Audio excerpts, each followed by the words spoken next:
الله صلى الله عليه وسلم القرآن حجة لله أو عليه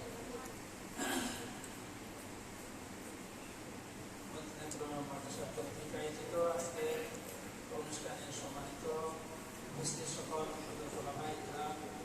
অভিভাবকবৃন্দ এবং ছাত্রবৃন্দ সকলকে আন্তরিক মোবারকবাদ জানাই।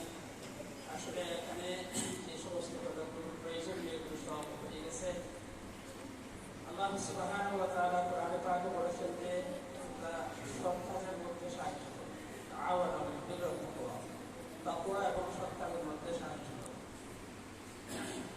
এই জন্য এই সমস্ত কওমি মাদ্রাসাগুলো এগুলো আমরা প্রত্যেক মুসলমানদের দায়িত্ব হলে এগুলোকে সহযোগিতা করা, সাহায্য করা, যার যতটুকু যোগ্যতা আছে অর্থ দিয়ে, ছেলের সন্তান দিয়ে এবং বুদ্ধি বিভাগ দিয়ে দোয়া করে, যার যেটা আছে সেটা দিয়ে দোয়া করে।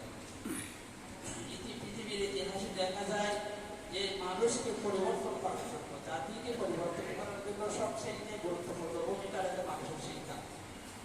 তাড়াতাড়ি ঘটনার পরে ইসলামের যে ক্ষতিগ্রস্ত হয়েছিল, এরপর আবার ইসলাম যে পৃথিবীর মধ্যে এসেছে, এটা হলো একমাত্র মুসলমান মহিলাদের অবদান। মুসলমানদের ওলামায়ে কেরামকে হত্যা করা হয়েছিল কাতারিরা, ইসলামী কিতাবগুলো ধ্বংস করে দিয়েছিল, মসজিদ মাদ্রাসা এবং খানাকাগুলো ধ্বংস করে দিয়েছিল। এরপর আবার ইসলামী শিক্ষা পৃথিবীর মধ্যে, সারা পৃথিবীর মধ্যে বিস্তার করার কারণ ছিল ওই মুসলমানদের যে সমস্ত মহিলাদেরকে তাড়াতাড়িরা বাদী বানাই রেখেছিল, তারা তাড়াতাড়িদের সন্তানদেরকে তারা কোরআন হাদিসের শিক্ষা দিয়েছিল। ওখান থেকে আবার ইসলামী শিক্ষা সারা পৃথিবীর মধ্যে কি করেছে, লাভ করেছে। এই জন্য আমরা যদি সহিহ আকীদা, সহিহ আমল সমাজের মধ্যে যদি আমরা বিস্তার করতে চাই, তাহলে শিক্ষার সহিহ শিক্ষার বিকল্প নাই।